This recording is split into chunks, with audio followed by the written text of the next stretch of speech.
AC কেনার কথা ভাবছেন? আপনার এই ভাবনায় প্রথমে যে বিষয়টি খেয়াল করা দরকার সেটা হচ্ছে রুমের সাইজ অনুযায়ী পারফেক্ট এসি নির্বাচন করা। আপনার রুমের জন্য কত টন এসি হলে রুমটি দ্রুত ঠান্ডা হবে, এই বিষয়টি নির্ভর করে এসির পারফেক্ট পরিমাপের উপর। আপনার রুম বা কক্ষের সাইজ অনুযায়ী কত টনের এসি প্রয়োজন এটা এই ভিডিওতে খুব সহজেই দেখানোর চেষ্টা করব।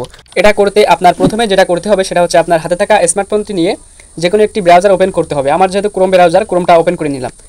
সার্চ বক্সে লিখতে হবে অল্টন বা অল্টন হোম অ্যাপ্লায়েন্স, লিখে সার্চ করতে হবে।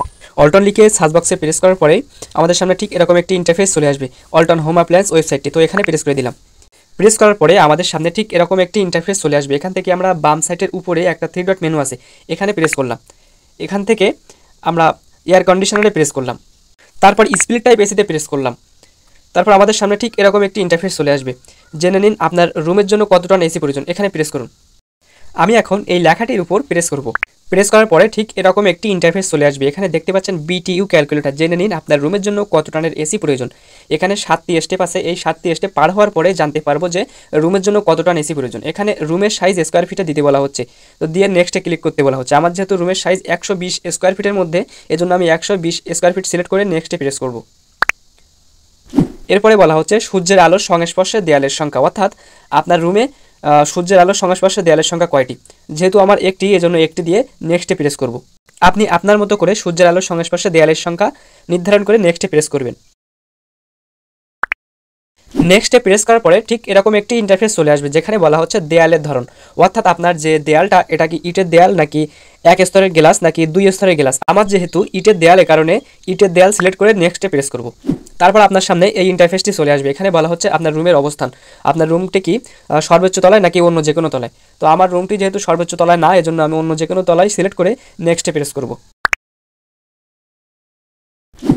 নেক্সটে প্রেস করার পর আপনার সামনে ঠিক এরকম একটি ইন্টারফেস চলে আসবে। এখানে বলা হচ্ছে জানালার সংখ্যা। আমার রুমের জানালা যেহেতু দুইটি দিয়ে নেক্সটে প্রেস করলাম। তারপর বলা হচ্ছে দরজার সংখ্যা। আমার রুমের দরজা যেহেতু একটি, এজন্য একটি সিলেক্ট করে নেক্সটে প্রেস করলাম। রুমে মানুষের সংখ্যা, রুমে মানুষ যেহেতু 2 জন, এজন্য 2 জন সিলেক্ট করে নেক্সটে প্রেস করলাম। নেক্সটে প্রেস করার সাথে সাথে আমরা 7টি স্টেপ পার হয়ে গেলাম এবং আমাদের ফলাফলটা দেখিয়ে দিল। এখানে দেখতে পাচ্ছেন result recommended air conditioner capacity 1 ton, প্রস্তাবিত এয়ার কন্ডিশনার ক্ষমতা 1 টন। অর্থাৎ আমার এই যে রুম মাপ সব কিছু দিয়ে দিলাম। এই রুমের জন্য পারফেক্ট যে মাপটা বা যে টনের এসি লাগবে এটা হচ্ছে 1 টনের এসি হলে বেটার, তো আমি 1 টনে লাগাতে পারি। এভাবে আপনি ঠিক আপনার রুমের জন্য কত টন এসি লাগাবেন আপনি নিজেই হিসাবটা বাহির করতে পারবেন।